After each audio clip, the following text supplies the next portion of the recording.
ये कह रहे थे कीचड़ फेंक रहे। अरे कीचड़ फेंकेंगे तभी तो कमल खिलेगा। अरे गोबर वाली पार्टी है तो हम क्या करें, गोबरे फेंकना पड़ेगा ना। जो मुख्यमंत्री रहे उनको 4 सीट भी किया, जनता दल की सरकार थी, और जब वो जेल गए तब भी जनता दल की सरकार थी। लेकिन 1980 से लेकर 2005 तक बिहार में एक भी मेडिकल कॉलेज नहीं।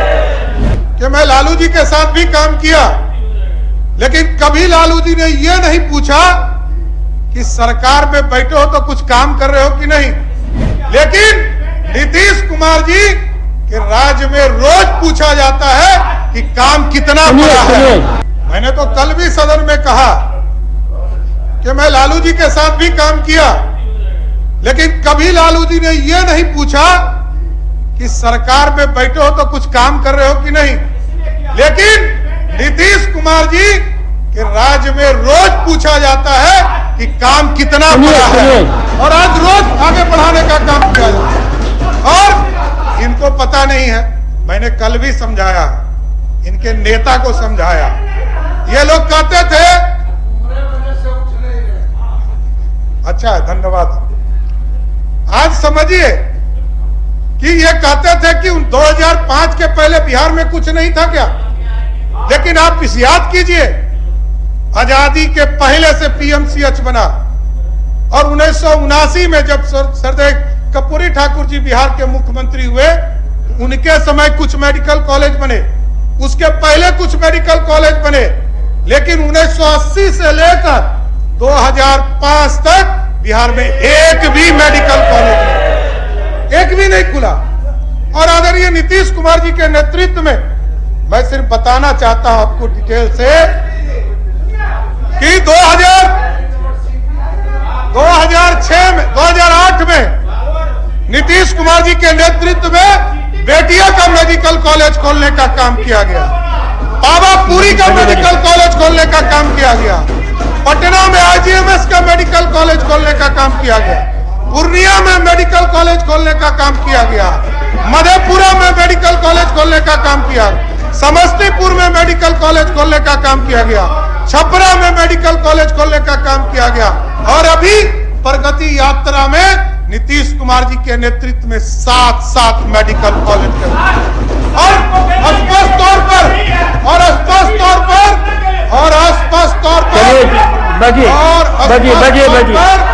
आगे भी अभी आपको बताना चाहता हूं कि 2 प्राइवेट सेक्टर में मेदांता का हॉस्पिटल पटना में जमीन देकर मेडिकल कॉलेज के लिए स्थापना के लिए दिया गया।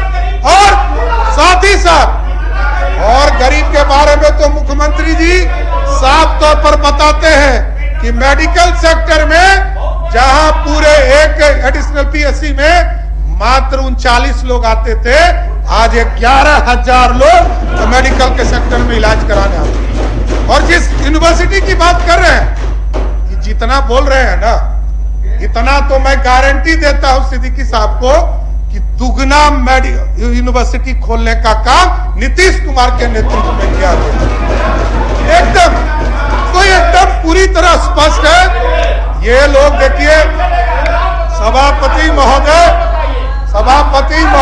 एक नाम आपको लिस्ट उपलब्ध करा दें, आपको जानकर। अरे इस सदन से पास है, यहीं पर हम लोग देखे हुए हैं, तो नाम क्या बताना है। सभापति महोदय ये कह रहे थे कीचड़ फेंक रहे। अरे कीचड़ फेंकेंगे तभी तो कमल खिलेगा। अरे कीचड़ फैलेगा तो गोबर वाली पार्टी है तो हम क्या करें, गोबरे फेंकना पड़ेगा ना। आप देखिए, पूरी तरह लालू प्रसाद जी हो, राबड़ी जी हो, सबके सरकार चली, और पूरे बिहार में इंफ्रास्ट्रक्चर की स्थिति क्या थी सब लोग जानते हैं। पूरी तरह इंफ्रास्ट्रक्चर का काम पूरी तरह बंद था। ठीक है, बैठिए।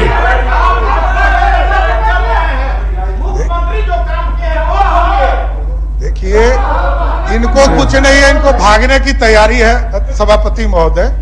लेकिन नीतीश कुमार जी के नेतृत्व में लगातार आप देख रहे होंगे, पहले इन्होंने तय किया 2006-7 में कि बिहार के किसी कोने से आप चलिए और 6 घंटे में पटना पहुंचने का काम। फिर नीतीश कुमार जी ने तय किया कि हम 5 घंटे में पटना पहुंचने का काम करेंगे, और इस बार हम लोगों ने बजट में तय किया कि अब 4 घंटे में पटना पहुंचाने का काम किया जाए। और अब इनको पता क्या है, ये चारों तरफ इंफ्रास्ट्रक्चर नहीं देख रहे, ये अपने घर से चलते हैं, आधा घंटा में भाषण आप नहीं दीजिएगा, आधा घंटा में पटना पहुंचा, भाषण नहीं दीजिए। तो इसलिए इनके पास कुछ नहीं है, सरकार का ही है ये में। और बजट में ये कहते हैं कि खर्चा, आदरणीय सभापति महोदय ये खर्चा की बात करते हैं। और मैं बताना चाहता हूं, ये आपको जानकारी देना चाहता हूं कि जहां 2001-2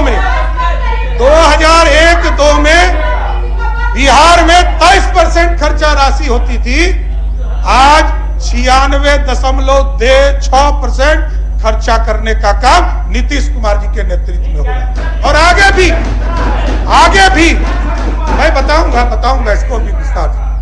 आज पूरी तरह लगातार बजट के चीजों को खर्चा करने का काम किया जा रहा है। और इनके नेता लगातार आजकल बोलते हैं कि drop rate, school drop rate. और आप समझिए सभापति महोदय, उस सदन में तो उन्होंने कहा कि 3% हो गया था 1994 में, जबकि फैक्चुअल स्थिति यह है कि आज भी राष्ट्रीय स्तर पर हो या केरल के सरकार का हो, वहां भी अभी 3% नहीं हुआ। और हमारे यहां जब 2005 के पहले की सरकार थी तो बिहार में लगभग 60% से अधिक ड्रॉप रेट की स्थिति थी, और बच्चे स्कूल जाते थे और नाम कटाकर घर चले जाते थे। लेकिन आज नीतीश कुमार जी के नेतृत्व में बिहार आगे बढ़ा और आज ड्रॉप रेट 30% से नीचे 20% के आसपास आ गया। इसलिए, और ये गरीबी रेखा की बात करते हैं, गरीबों की चिंता कौन किया? गरीबों की चिंता करने वाला कोई दूसरा नहीं है, आदरणीय मुख्यमंत्री नीतीश कुमार जी के नेतृत्व में। जहां 2005 में बिहार में लगभग 54.34% जो है बिहार के लोग गरीबी रेखा में आते थे, आज लगभग 20 वर्षों के शासन काल में नीतीश कुमार जी के नेतृत्व में वो 55% से घटकर 33% गरीबी रेखा में जीवन व्यापन करने वाले लोग हो गए। और ये कहते हैं कि बजट की स्थिति क्या है। आप देखिए, आपको मैं सिर्फ बताना चाहता हूं कि भारत सरकार ने जितनी राशि पिछले सुनिए पूरे 10 साल में 2004-5 से लेकर 2014 तक 2,79,000 करोड़ रुपया भारत सरकार की यूपीए सरकार ने बिहार को दिया। और आज मैं गर्व से कहता हूं कि नरेंद्र मोदी की सरकार ने 2014 से अभी तक लगभग 13.5 लाख करोड़ रुपया बिहार को मदद के तौर पर देने का। क्या ये लोग बोले? और अभी आप समझिए, इसी साल 2,45,000 प्रधानमंत्री आवास योजना बिहार को स्वीकृत किया था। और आदरणीय मुख्यमंत्री जी का जब आग्रह गया कि बिहार को पैकेज के तौर पर राशियां मिल रही, इसमें प्रधानमंत्री आवास योजना को भी जोड़ा जाए, तो हम आपको बताना चाहता हूं कि आज पूरे देश में बिहार को 2,45,000 प्रधानमंत्री आवास की योजना के जगह पर 7,80,000 प्रधानमंत्री आवास योजना देने का काम किया गया। और ये कहते हैं कि बजट का स्वरूप क्या है, आपको बताना चाहते हैं। आज यदि बजट बन रहा तो भारत सरकार के मदद से लगभग 1,93,000 करोड़ रुपया हमको रेवेन्यू के तौर पर, ग्रांट के तौर पर भारत सरकार देती है। और लगभग 55,000 करोड़ रुपया हमको या तो बैंकों से या जो भारत सरकार के इंटरेस्ट फ्री लोन है उससे लेते हैं। और लगभग जिस तरह 2005 में पूरे बजट का स्वरूप 23,000 करोड़ था। आज मैं कहना चाहता हूं कि 68,000 करोड़ रुपया बिहार का अपना रेवेन्यू हो गया। ये बढ़ाने का काम बजट सरकार। इसलिए आज पूरे बिहार में लगातार बिहार के काम को, विकास को बढ़ाने का काम कर रहे हैं। और ये कहते हैं घुसखोरी, ये कहते हैं अब जो आदमी जिस पार्टी का नेता मंत्री बनाने के लिए जमीन लिखाता हो, जिस पार्टी का नेता विधायक का टिकट देने के लिए जमीन लिखाता हो, नौकरी देने के लिए जमीन लिखाता हो, वो पार्टी ये कहती है ये अपने आप में दुर्भाग्य है। और मैंने कल कहा राजा हरिश्चंद्र के तरह हम लोग को प्रवचन दिया जा रहा है। और जिस पार्टी के नेता जो मुख्यमंत्री रहे उनको चार्जशीट भी किया, जनता दल की सरकार थी। और जब वो जेल गए तब भी जनता दल की सरकार थी। और आज भी रोज वो जेल जाने का काम कर रहे हैं। इसलिए मैं तो जाइए देखिए, आज लगभग नीतीश कुमार जी के नेतृत्व में सभी सेक्टर में लगातार छात्रवृत्ति के लिए, और आप देखे होंगे सभापति महोदय अपने 15 साल में लोग छात्रवृत्ति नहीं बढ़ाए। नीतीश कुमार जी ने पूरे बिहार के छात्रों को, चाहे दलितों को, अब तो नौकरी जो व्यक्ति जिस पार्टी के द्वारा नौकरी जो है सिर्फ जमीन लेने के बाद ही दिया जाता हो, वो कर रहे हैं। और नीतीश कुमार जी का शासन ऐसा है, बैठने कौन कह रहा है? नीतीश कुमार जी के राज्य में, जहां नीतीश कुमार जी के शासन काल में, आप याद कीजिए सभापति महोदय, 2005 के पहले 1990 से लेकर 2005 तक बिहार में मात्र 94,000 लोगों को सरकारी नौकरी मिली। नीतीश कुमार जी के शासन काल में 2005 से लेकर 2020 तक 7.5 लाख लोगों को सरकारी नौकरी देने का काम। और 2020 में जब 7 निश्चय पार्ट 2 आदरणीय मुख्यमंत्री नीतीश कुमार जी ने घोषणा किया, तब से आज तक लगभग 10 लाख को सरकारी नौकरी दे चुके नीतीश कुमार की सरकार। और आगे नीतीश कुमार जी ने घोषणा किया है कि पहले 10 लाख सरकारी नौकरी, 10 लाख रोजगार देने की बात थी। अब आदरणीय नीतीश कुमार जी ने कहा है अब 50 लाख रोजगार और सरकारी नौकरी देने का काम किया जाएगा। ये हाफ सेंचुरी पुराने का काम किया जाएगा, क्योंकि उनके नेता तो बेचारा पूरा जीवन काल में 50 गो रन पूरा नहीं कर पाया। लेकिन हमारे नेता तो लगातार हाफ सेंचुरी मारने का काम कर। ये लोग कहते हैं खटारा बिहार। हम तो ये कहना चाहते हैं कि आदरणीय नीतीश कुमार जी के नेतृत्व को जब 2005 में बिहार मिला था तो पूरी तरह खटारा बिहार था। आज नीतीश कुमार जी ने ऐसा बिहार बनाया है जो गली गली मर्सिडीज घूमने का काम कर सक रहा है। इसलिए आज चाहे रोजगार की चिंता हो, चाहे वो पढ़ने के लिए बच्चों की चिंता करना, उसको छात्रवृत्ति देने का काम नीतीश कुमार की सरकार कर रही है। और अब तो इसको आगे बढ़ाने का काम नीतीश कुमार जी ने कहा।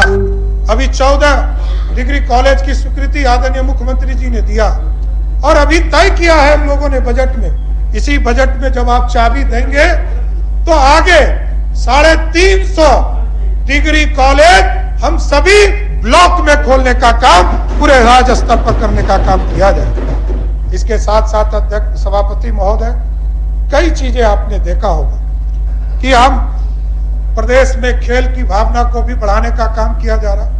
सभी प्रमंडल स्तर पर हम खेल गांव बनाने का भी काम कर रहे हैं और लगभग 7,000 पंचायतों के अंदर हम फील्ड बनाने का भी काम किया जाएगा, जिसके माध्यम से खेल की स्पर्धा बढ़ेगी।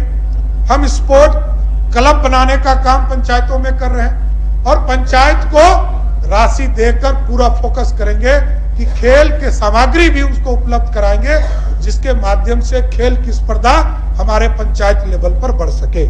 अभी सर्वेश जी ने कई महत्वपूर्ण चीजों की जानकारी दिया है। मैं जरूर आपको आश्वस्त करता हूं, उनसे मैं जरूर वार्ता करूंगा, चाहे वित्त संशोधन की बात हो, पशुपालन में अच्छे सुझाव उनके प्राप्त हुए हैं, जरूर उसको जोड़ने का काम करूंगा। इसके साथ साथ कई सेक्टर्स आपने देखा होगा, हम लोगों ने कंप्यूटिंग और स्टोरेज हैक हो जाता है, कई चीजों को हैक करने का काम भी कई स्तर पर हो रहे हैं। तो हम लोगों ने इसका भी पूरा एक डाटा सेंटर, रिकवरी सेंटर को डिजास्टर रिकवरी सेंटर के तौर पर एक पूरा डाटा का एक पूरा सेंटर बनाने का काम करेंगे, जिसके माध्यम से वेबसाइट, पोर्टल, एप्लीकेशन, ये सारी चीजों की व्यवस्था करने का काम किया जाए। इसलिए अध्यक्ष सभापति महोदय, लगातार बिहार के विकास को जिस तरह नीतीश कुमार जी ने बढ़ाने का काम किया है, ये अद्वितीय है। इस तरह का विकास,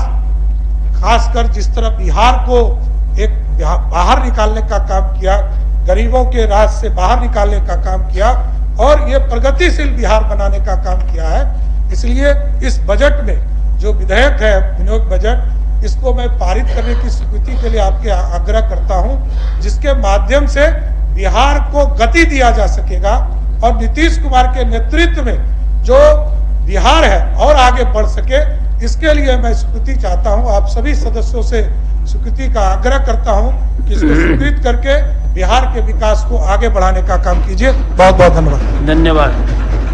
प्रश्न यह है कि पैनोरमा ग्रुप, जो सोचता है वो करता है, आपके अपने सपनों का आशियाना। ये लो, मुंह मीठा करो। आज मैंने अपना जॉब छोड़ दिया, अब हम पूर्णिया वापस जाएंगे। जॉब छोड़ दिया है? मतलब ये घर कैसे चलेगा? हम करेंगे क्या? और माँ बाबूजी क्या बोलेंगे? इसलिए मैं एक और मिठाई का डब्बा लाया। अपने बिजनेस के लिए लोन अप्रूव हो गया। अरे लोन अप्रूव हो गया वो तो ठीक है, लेकिन पूर्णिया में हम रहेंगे कहाँ? अपना घर भी तो नहीं है वहाँ। इसलिए तो एक और मिठाई का डब्बा अलग से लाया हूँ। हमने पूर्णिया में घर ले लिया है, पूर्णिया के ई होम्स पैनोरमा में। पूर्णिया में पैनोरमा ग्रुप लेकर आए हैं ई होम्स पैनोरमा। बड़ा घर, आलीशान जिंदगी और अत्याधुनिक सुविधाओं के संग। अरे अरे, अब क्यों मुंह मीठा करवा रही हो? क्योंकि हम घर वापसी जो कर रहे हैं। घर वापसी की खुशी पूर्णिया में ई होम्स पैनोरमा के संग।